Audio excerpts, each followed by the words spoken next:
La France et l'Europe devront intervenir militairement en Afrique dans les 10 prochaines années. Déclaration choc signée de l'ex-chef d'état-major des armées françaises au micro de nos confrères du Figaro.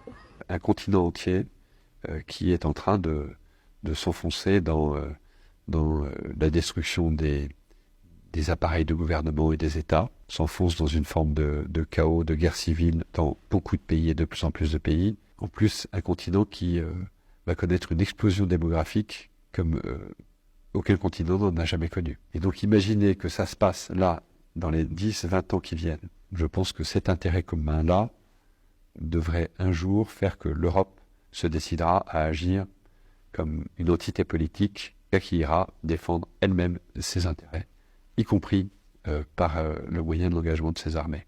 Défendre les intérêts de la France et de l'Europe. Voilà, les mots sont lâchés par le général Lecointre. Il ne s'agit donc pas que d'une question de vouloir installer la démocratie dans tel ou tel pays ou alors d'agir à des fins humanitaires. On sait que l'Afrique est le continent qui regorge le plus de richesses naturelles. Des richesses qui ne profitent pas toujours aux pays propriétaires. Certaines de ces populations ont toujours des difficultés d'accès aux soins, à l'éducation, à des infrastructures correctes quand ce n'est pas la famine qui les menace. Le général Lecointre s'est aussi exprimé sur le retrait de l'armée française au Sahel, un échec cuisant qu'il a encore aujourd'hui du mal à digérer.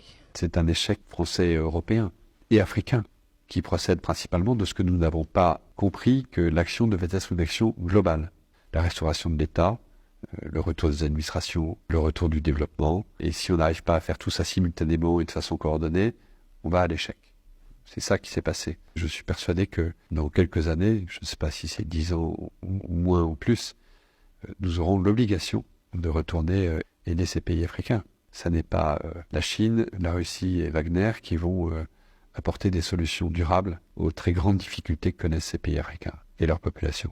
Ce qui est sûr, c'est que de nombreux pays africains comme le Niger, le Mali ou le Burkina Faso ont préféré s'affranchir de toute collaboration rapprochée avec la France et ont préféré opter pour un partenariat gagnant-gagnant avec la Chine et la Russie, insupportable pour les Européens qui ne devraient donc pas en rester là.